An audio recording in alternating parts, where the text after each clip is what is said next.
Oh, I feel for my brother. Feel for my brother. The street life used to be on. Straight up hustling till the break of dawn. Taught me how to do wrong right. Everything inside. But somehow things started to change. Hello. Yeah, we're here. We can hear you. We are back. It's the Teebs and KidPhoenix versus podcast. Yeah, sorry. Last week was on me. Folks. I'm sorry about that. We have a very special episode today. Oh God, one that I've been dreading for 2 weeks. My colleague, my cohort, my friend and partner, KidPhoenix, has taken it upon himself. Is on a mission, a journey of self-discovery. Might say. I'm just gonna sit back and let him. I'm just gonna let you cook. Go ahead. He's on a journey of self-discovery. He's trying to better himself. He's trying to become more sophisticated. Oh my God. He's taking as a part of his classwork this year. Yes. At the university. Yes. He has decided to take a screenwriting course. And I'm like, screenwriting? Wow, you don't usually like movies that involve writing. Okay.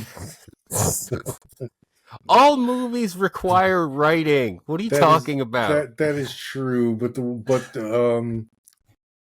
I don't think the Fast and Furious movies require writing.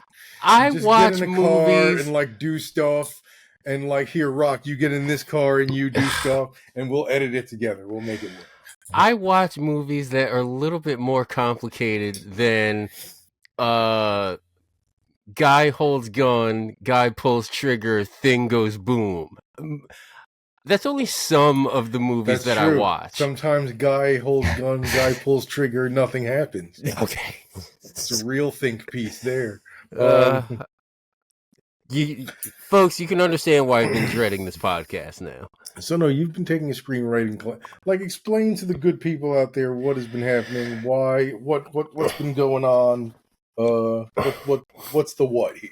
So for those of you that don't know, up until this point where Teebs just, made fun of me for 90 seconds, I am going back to school for my master's in education. And to do that, I have to finish some things up. I have to clean some things up. And one of the classes that was offered was screenwriting. I'd never taken a screenwriting class. I have no idea how to write for screenwriting. I have a journalism background. I report the facts. That's it. That's the extent of my writing career. But I said, you know what? It's screenwriting. How hard could it be? And I know that just sounded wildly insulting, and I apologize in advance to all the screenwriters out there. I really do respect the good work that you're putting in. So, Teebs, don't you even start. Any angry screenwriters, you can direct all of your comments to at KidPhoenix. That's KidPhoenix at oracle.com. Oracle? What the? Okay. Why, you want to give them your real email? We have a real email address. It's Teebs and KidPhoenix versus at gmail.com. You can direct all of your hate mail there. Anyway. Yeah, it's an accelerated 8-week course that I was taking. And what was happening was that I would get certain assignments weekly. I would have to watch certain films or TV shows, and I would have to read the scripts, and then I would have assignments tailored to what was being watched or, what I had to view that week. It was a long 8-week process of watching movies that I have never seen before, in some cases have never heard of before.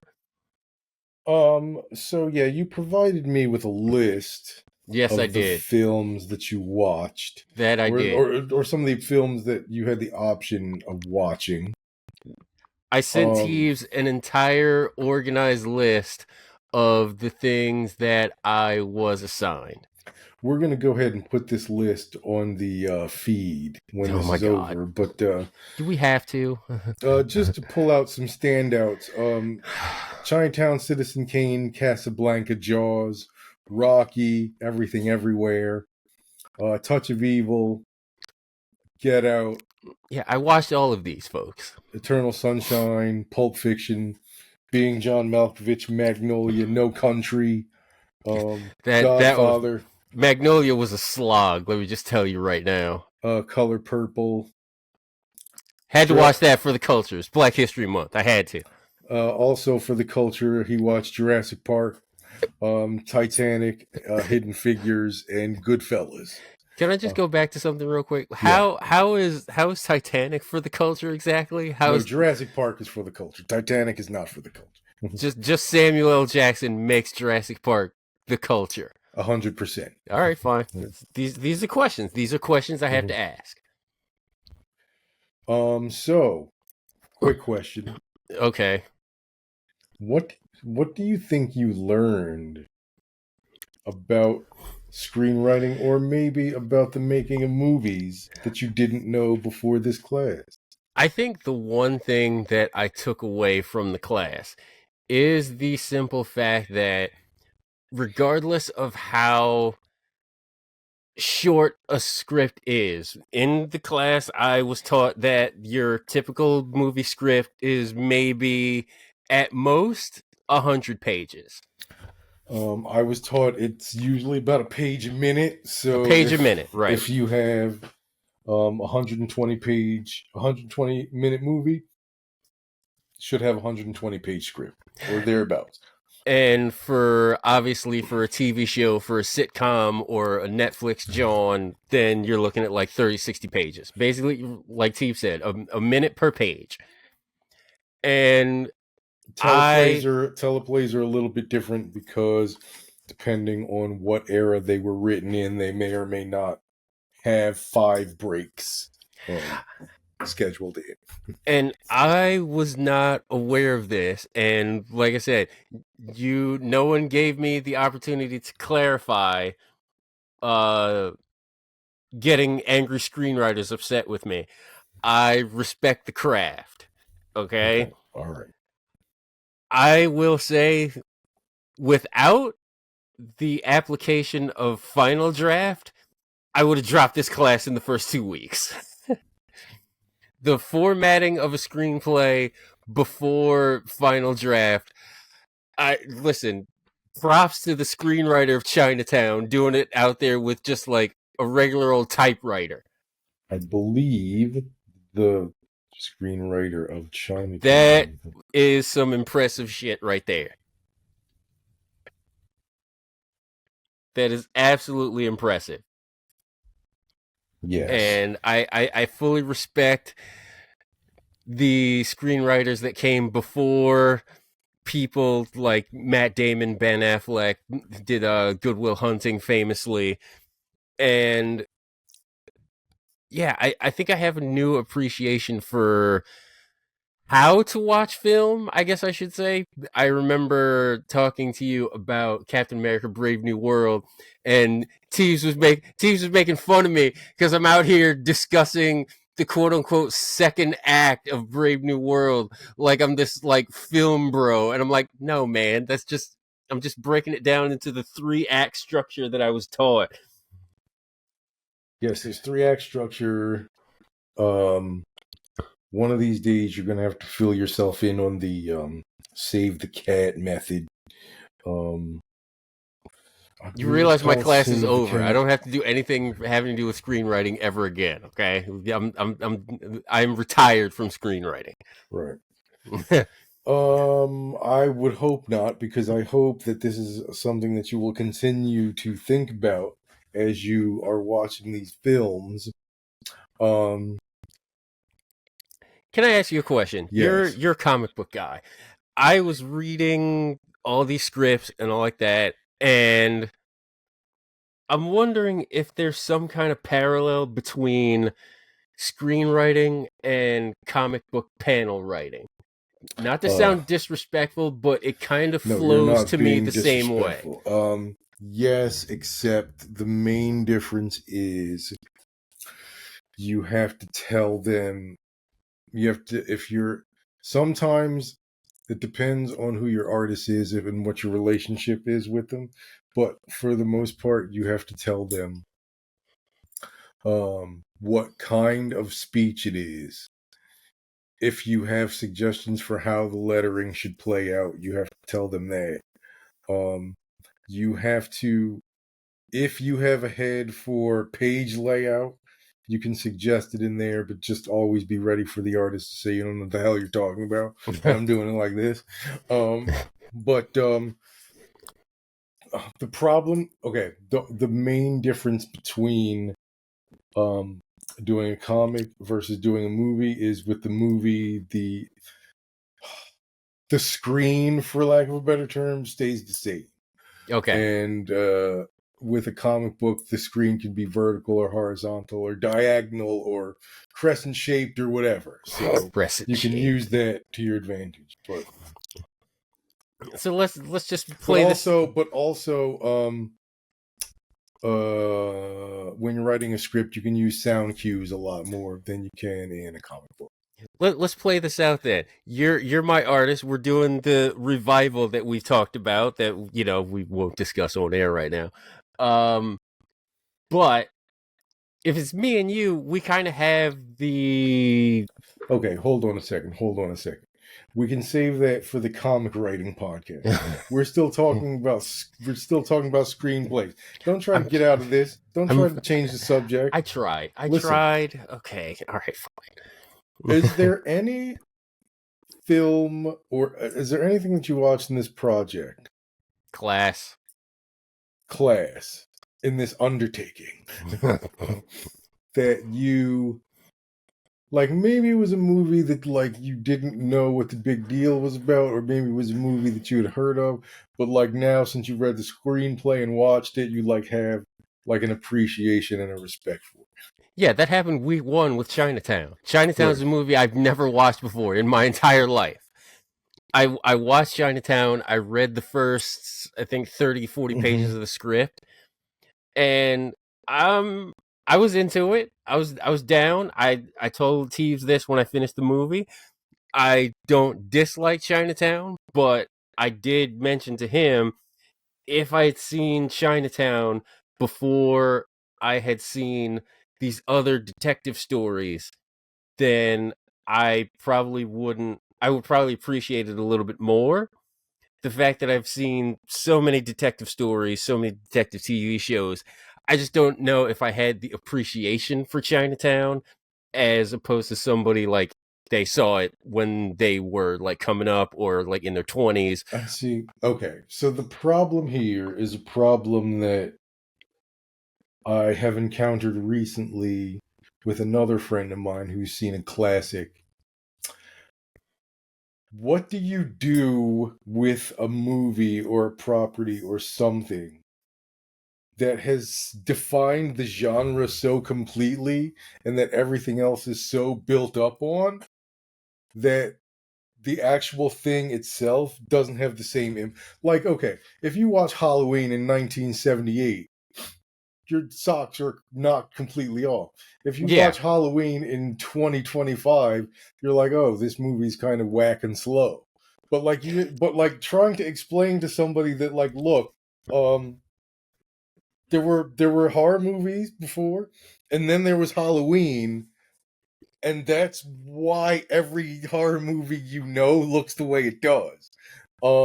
It's the right. same thing with you in Chinatown. Like, yes, there were detective movies before, and then there was Chinatown, and so every detective thing after that is kind of based around Chinatown. It's really hard to convey to someone. There's all the Humphrey Bogart stuff, and then there was Chinatown, and then there was like everything else after Chinatown. Exactly. I So how I kind of broke it down was just like I appreciated Chinatown for what it was trying to be, as opposed to, you know, like I said, all the Humphrey Bogart stuff, Maltese Falcon, stuff like that. Maltese Falcon is great. It's one of my favorite movies. I love Maltese Falcon. I like Chinatown. Casablanca is often called the best film, the best screenplay ever written. I don't have too many thoughts about Casablanca. Like, I watched it. It was fine. I was like, it's okay. I can understand why it's so beloved in the Hollywood spectrum. It's just not my cup of tea. Okay, so you briefly touched on structure. Do you want to Yes. talk? Do you want to? Do you? Would you? Hold on a second. So everything I learned about screenwriting in this class can be found at your local library. This is Sid Fields. Sid Field. Sid Fields, The Foundations of Screenwriting. That was the text for this class. Okay. So, can you discuss 3-act structure in the context of Pulp Fiction, please? Jesus Christ!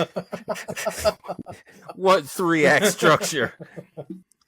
So the thing about Pulp Fiction. No, that's a joke. That's a little screenwriting humor. There are these terms that, you know, I fail to remember right now. There's the linear structure of what the movie could be, and then there's the twisting like pretzel that Tarantino did with Pulp Fiction. Like, the end is in the beginning and the middle is at the end. It's all over the freaking place, Quentin. Like, it's one of your best movies ever, but god damn it. One of the assignments, I swear to God, one of the assignments was, hey, you watch Pulp Fiction, right? Okay. In your assignment, give me the linear progression of Pulp Fiction. What is the logical linear progression? I'm like, it doesn't exist.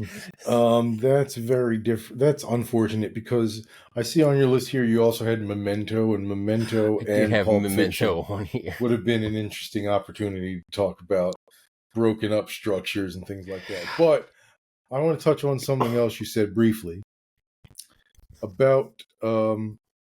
You said Magnolia was a slog. Was there any movie that you found like particularly tough to get through? Was it just Magnolia, or were there any others? Or Eternal Sunshine was kind of rough. I just the concept was cool, because again, it's another one of those movies that I'd never watched before, and I had seen Jim Carrey do serious stuff before with Truman Show, but this was a totally different brand of Jim Carrey drama. And shout out to Charlie Kaufman, did the screenplay. I actually really liked Eternal Sunshine. There was just a lot going on for me with the idea of having your memories of old girlfriends erased just so you can get over, the pain of the relationship that you once had. I love Jim Carrey in this role. I thought Kate Winslet was really good. Kirsten Dunst, of course, Mark Ruffalo, Elijah Wood, they're all brilliant performances. Maybe it's one of those things where I need to watch it more than once to really understand what Charlie was trying to do and what he was trying to convey in the script. But I'm not saying that I'm not against doing that either. So is there... And that movie won Oscars, right? I can't remember.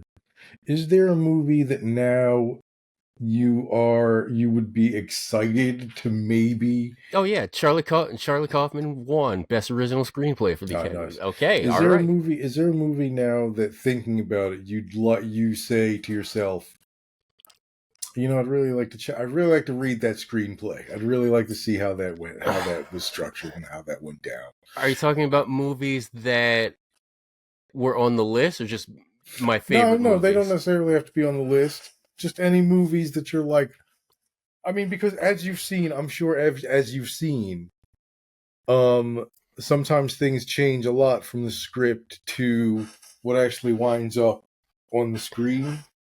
And is there anything? Is there any? Are there any movies where you'd be interested to see? Oh, I wonder how it was originally supposed to go. Besides, I mean, Goodfellas is a good example because I feel like there is probably a good amount of improvisation that happened on that show, and Yeah, Goodfellas would be one just because it's based off of what's that book? Wise Guy? it's based off of Wise Guy. But I don't think Scorsese is like very not meticulous, but I think he's more apt to let the actors go and find stuff rather than telling them you got to do this, you got to do that, and you have to stick to the script. I don't think he's a you have to stick to the script guy. But are there any? But again, are there any movies that you can think of where you'd like to, look at the script, see what the original intention was, see where there may have been some deviations? Now, do I want to be serious or do I want to be funny here? That's the question. Because if I want to be funny, then I can say something like, Surf Ninjas, but I'm not going to do that because I'm sure the script wasn't all that complicated. Um, Immediately what comes to mind is one of my favorite westerns of all time for some reason.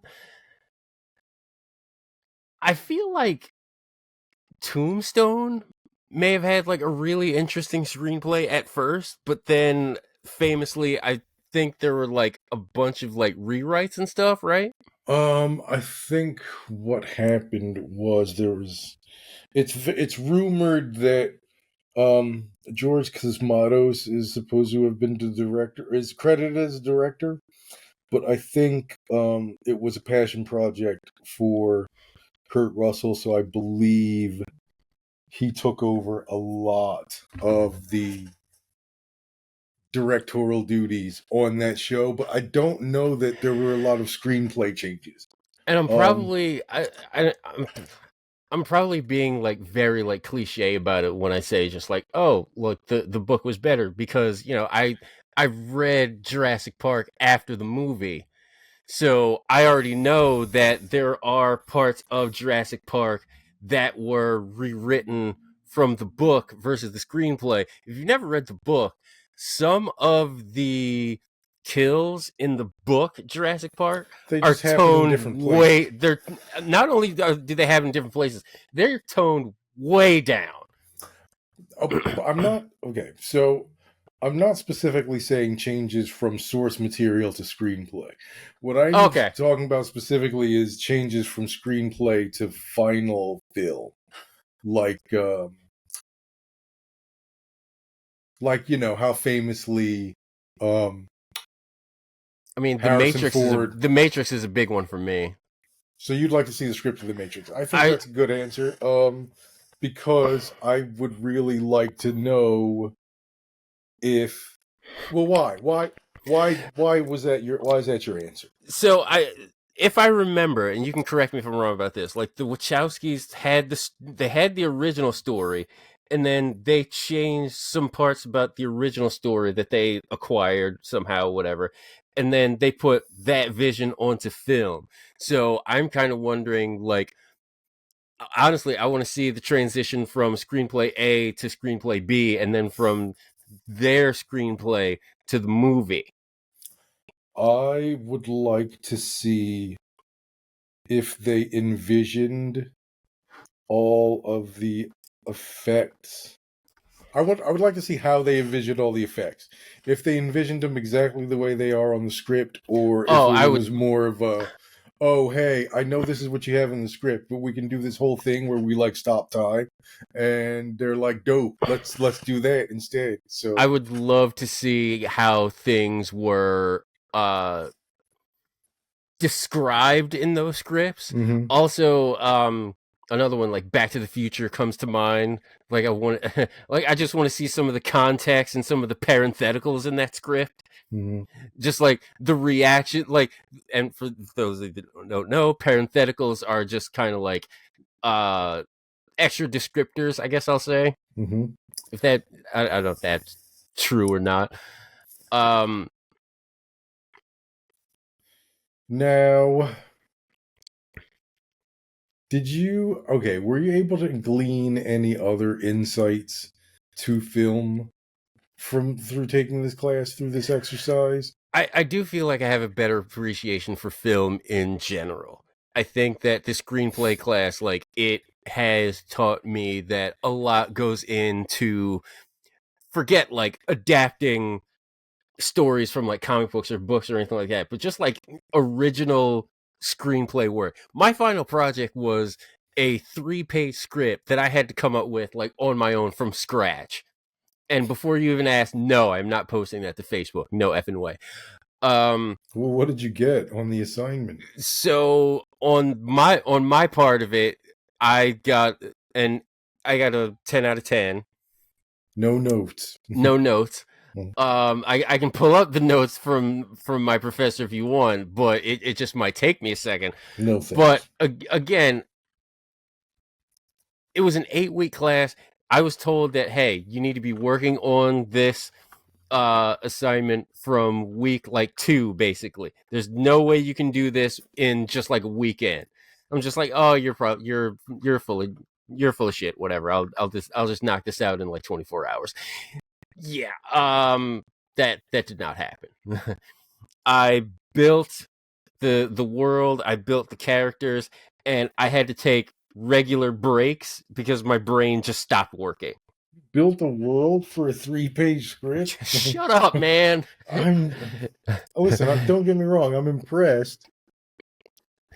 I feel like you're about to make fun of me, though. No, I'm not making fun. I'm just saying it was more work than I envisioned, and I'm actually kind of glad that I started that project in like week 3. Okay, so this is actual quote from my professors. He says, "Nice job!" Exclamation point. He said he loved the tension that propels us out of the scene into more. Seemingly, Luna is going to have Brittany killed. These are my characters. Okay, fine. I'll post my script of facial. Sure. I'll post my script to facial. Just some connections, and my professor basically loves how I built tension in 3 pages. Nice. So Tough I guess to I do. did something right. Tough to do. I will say this though. I think I clearly have a lane. If I were doing like professional screenplay writing, I would probably deviate to the action science fiction realm. I was gonna say it's the fast lane, isn't it? That's not the lane. That's the lane. No. Let's just say not a whole lot of rom-coms being written by your boy KidPhoenix here. I'll just put it that way. Try it out. Absolutely not. Listen, hold on. The other part of my final is that I had to do a 1 to 2 page addition continuation on somebody else's script. The script that I chose, what happened, lovely couple meeting inside of a restaurant. The dude is probably going to propose to his girlfriend. He's having second thoughts. She gets tired of the fact that she's having second thoughts. She leaves. She starts to hail a cab. Car comes out of nowhere, strikes the girlfriend. Boyfriend's paralyzed. And why don't you take a guess at where I went continuation-wise? I'm guessing Vin Diesel is the cab driver. Would you stop it? No. Where did you go? No, but where I did go with this was she's that a robot. No, that's fine. That's a perfectly fine twist. What I did with it just you wait. What I did was I turned it into this thing where the boyfriend was like in like law enforcement or like an FBI agent or something, and like a mobster put a hit out on the girlfriend. I have serious problems, folks. I'm sorry. This person wrote a tender story about emotions and feelings, and you're like, fuck all that shit. I'm sorry. Again, I have a lane, okay? Watch Magnolia again. Watch it one more time. I refuse. Absolutely not. I will say there are some movies where the screenplays that I read for like Rocky, for example, I've seen Rocky 1,000 times, Mm-hmm. obviously, because I'm born and raised in Philadelphia, Pennsylvania. When I read the script for Rocky and like started to like transpose certain scenes from the screenplay, I was just like, wow, that is kind of one for one what I was expecting. Like the dialogue was almost exact and easy to follow. Mm-hmm. Um it didn't seem like they deviated too much between the screenplay and the movie. But if you're just reading Rocky, this is going to lead me to my next point. But like, I think when you study screenplays, you really discover the importance of acting.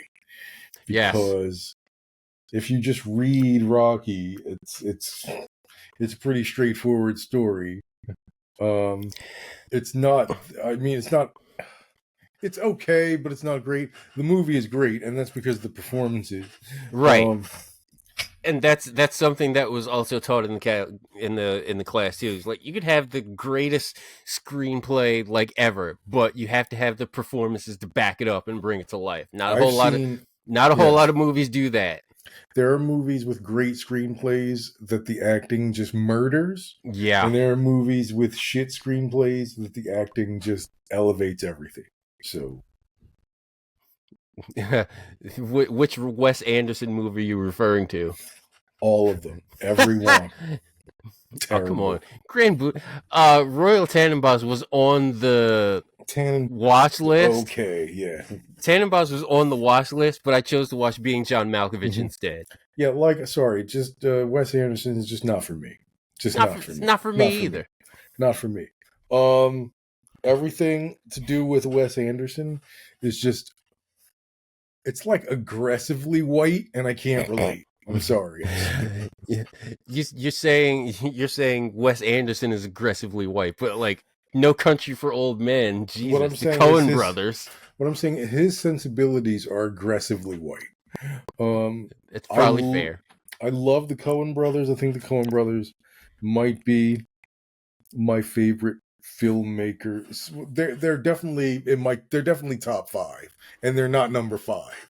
So, It almost um, made me think about like who are some of my favorite filmmakers. Like obviously Tarantino is high up there on that list. But then when I was going through some other stuff and just seeing who like as for example like won awards and shit, like um Charlie Kaufman, I really enjoyed Being John Malkovich, and then I also enjoyed Eternal Sunshine. I kind of want to watch more of his well, you need to watch adaptation, or adaptations on you this don't need to list. watch, but adaptation is, it's very twisty. Um, there he has another movie about people building a freaking city. Schenectady, New York. That's his. Um, Uh, Another name that kept coming up was like Cameron Crowe, and I'm just like, I like Jerry Maguire. It was good. It was one of my favorite sports movies ever. But I don't know if I'm gonna be sitting up here watching, Almost Famous and well, Vanilla that's Sky. listen, I'm not listen, watching listen. Vanilla Sky. I'm telling you that Cameron right now. Cameron Crowe is Fast Times at Ridgemont High. Right. Um, Say anything. Say anything. Vanilla Sky. Jerry Maguire, Almost Famous, and I don't know of anything recent, but Nothing since Aloha, I think, hmm 2015. hmm So you mentioned The Matrix is something that you're excited to read. You mentioned adaptation or other things that you're excited to watch. Any other things that you're excited to try out now that you have this newfound knowledge of? I think I, I'm not going to be as dismissive, I would say, where it's just like, because, Teebs and I worked at this old movie theater called the Ritz 5 that's no longer a thing anymore. and I No can't. longer a thing anymore. I mean, Ritz 5 might still be up, but I think that's the only one. Got it. I don't know, because when I worked, there was a lot of movies being shown at the Ritz 5 and the Ritz at the Bourse that weren't necessarily built for. They weren't made for your boy Kid Phoenix here. It was But for they're okay. That's agreed. There were not a lot of sci-fi action stuff, but Swingers was there, right. and that's a good script. Um, We're talking about being this. John And Malkovich was being John there. Malkovich was there. Lock, Stock, and Two Smoking Barrels was there. Blair You Witch know, Project. But independent film had a real moment in the '90s when there was just a lot of different stuff that you would, thanks to things like Pulp Fiction. and my point is, just like we just had the Oscars, and one thing that I was looking at, uh, mainly because it's based in Philadelphia, and then the other thing is that it's distributed by A24, one of my favorite fucking distribution companies. Period. End of story. I would like to check out The Brutalist. I know it's like 220 minutes, so I'm giving up like maybe a weekend to watch the whole thing. But maybe like 5-10 years ago, I would have said, you know what, this is one of those artsy fartsy Oscars films. I don't need to watch that. But now I'm just like, all right, maybe I need to check this out. Maybe I need to check out movies like The Brutalist or movies like Honora, which won the Oscar for best original screenplay. Or maybe I need to watch stuff like uh, Anatomy of a Fall or the Banshees of Inisherin, which was coincidentally on the list of movies that I didn't watch. I think I'm more apt to give these artsy films a chance just because we've seen it in like Marvel and like, not to like harp on like Marvel, Star Wars, and anything like that, but they're not really writing. I don't want to say they're not writing good stories, but they're just writing repetitive stories. And I'm just like, I need. I'm at the point in my life where I need something different every once in a while. Um, So if that means that I I gotta don't. throw in, if that means I gotta throw on Judas and the Black Messiah every once in a while, that's what I gotta do. Wow, I'm I'm I don't know what to say. I'm like, Oh my God! Here it comes. I can't believe I've waited so long for this to happen. Jesus, Listen, bro, we're stop! gonna get you. No, We're gonna get you sorted out. We're gonna make sure my guy has your wine in stock when you come out. Just let me know what your wine requirements are. What kind of? Just let me know what kind of cheeses you like on your charcuterie board. I just want a medium buttered popcorn, real butter, and just a Coca-Cola Classic. That's it. Just Look, period. That's it. I am. I'm a little over Marvel stuff too. So I'm thinking, you know what it's time for? You know what it's time for? I think it's time for period dramas. Hardcore period drama. We're doing nothing but period dramas all month. We're watching Amadeus. We're watching Okay. Remains of the Day. No, we're not watching Amadeus in any month that's not February. Remains of the Day, Howard's End. We're gonna be Howard's watching. End. Yeah, that's right. Jesus. Howard's End. We're gonna be watching some Gosford Park. I like Gosford Park. Gosford what are you talking Park about? is good shit. I'm not listen. I'm not dunking on Gosford Park with Gosford Park mega hunk big Bob Balaban. I also something else. I need grown up movies for grown ups right now. Okay.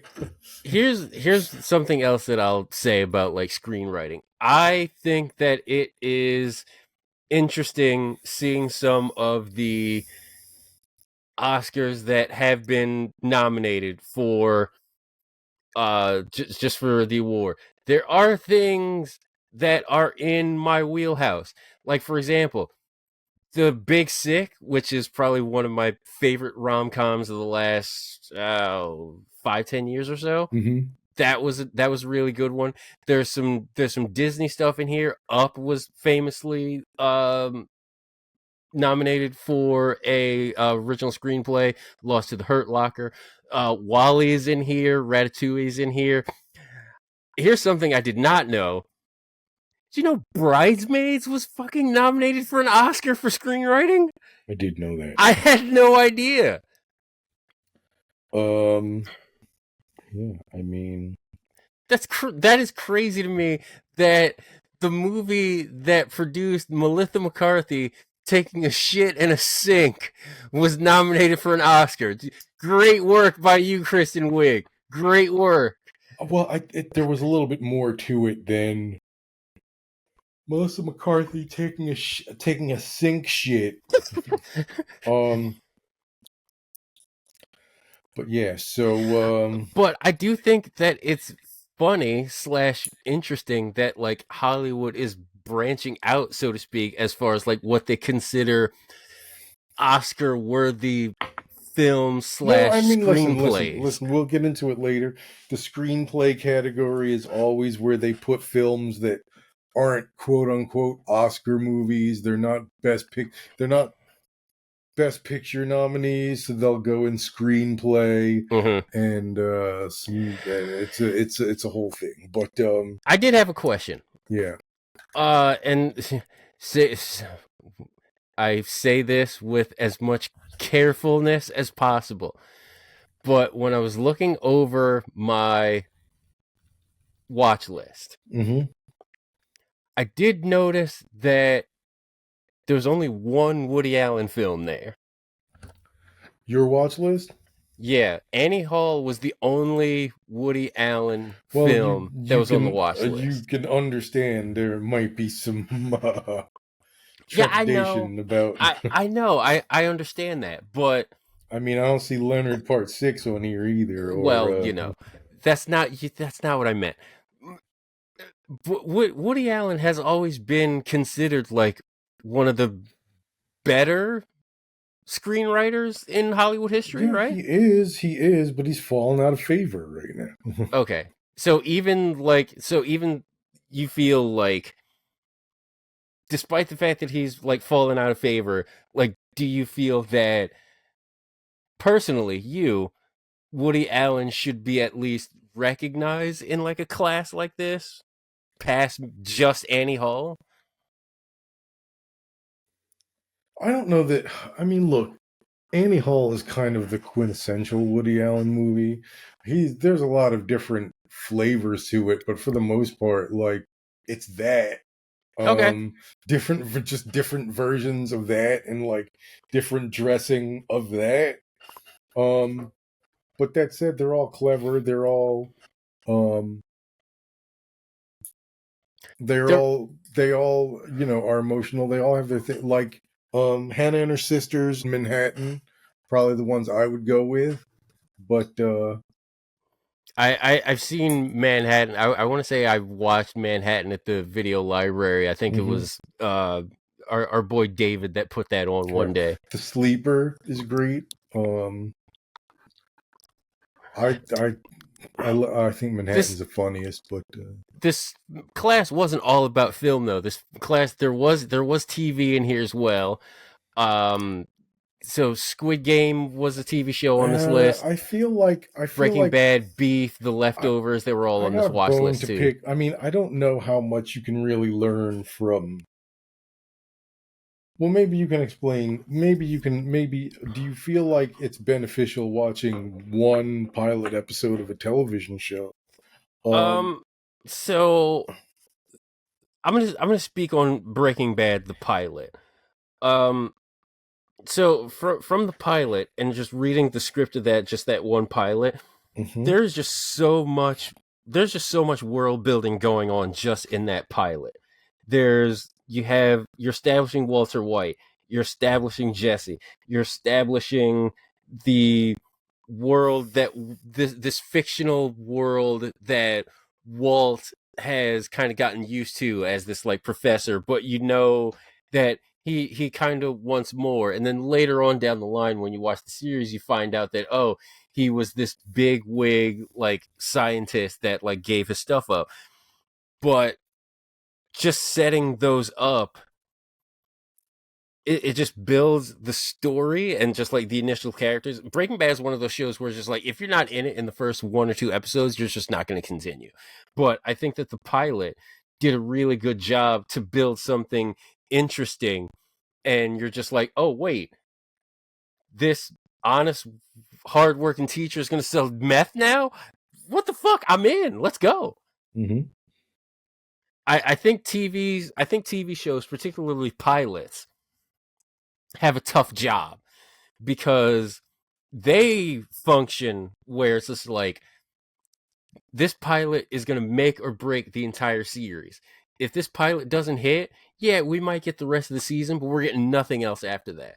So the pilot has a really hard job of condensing so much tension and intrigue in a 45-minute window, because you have to allow for commercials, in a tight 45-minute window.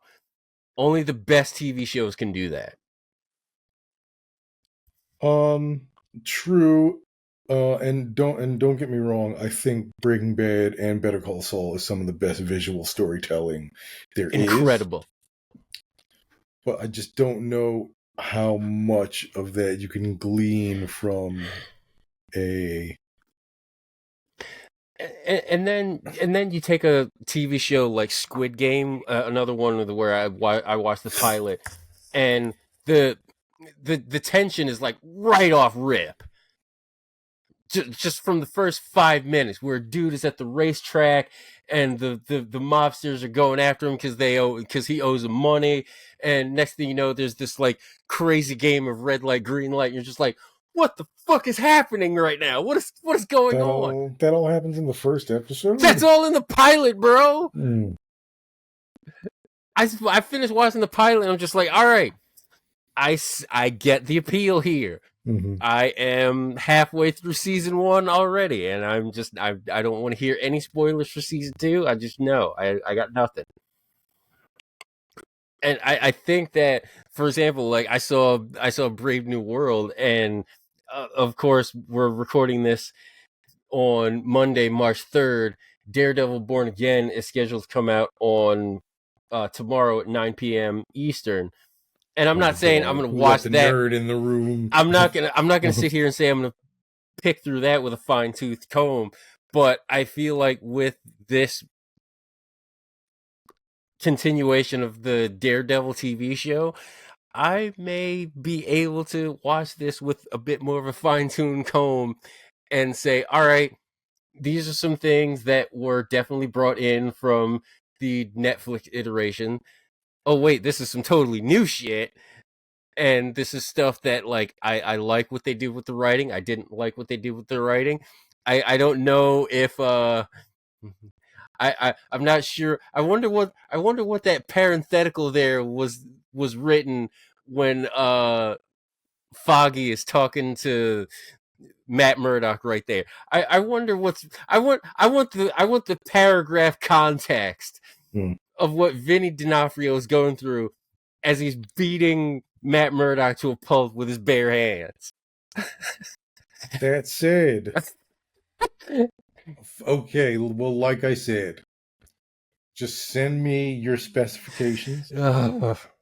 I will let the rest of the film bros know. Listen, we're going to Vidiots. I'm getting my popcorn and I'm getting my alcohol, and I'm going to the counter and I'm getting it myself. Shout out Vidiots. All right. Shout out Vidiots. That is the extent of what we're doing with that. I'll get you to the Alamo Draft House. But we'll go see the Fantastic Four at the Alamo Draft House. Fine. Until then, that's it. That's the podcast, right? That's all we got. Go read some scripts. Go write some scripts. Honestly, and this is true, and this is awesome. Most screenplays for movies that you want to read, that you're interested in, if you want to dive deep into like what the screenplay writer was thinking, a lot of this is on the internet. It's on the on internet. it's on Google. You don't have to go to like some national screenwriting registry or anything like that. Like you could literally, there are PDFs like all over the web. It's fantastic. So if there's a movie that you like that you just absolutely love, like read the screenplay. Like we said, it's 100, depending on the movie that you're watching, it's somewhere between 130 and 200 pages. That is absolutely right. So until next time, That's it. That's the podcast. Like, follow, subscribe to the podcast. We are on all the social medias, plus anywhere you listen to podcasts. And yeah, we'll be back next week. That's it. We're getting out of here. later. We're getting out of here. Teebs and KidPhoenix will be back next week. Later. And weeks turn to years while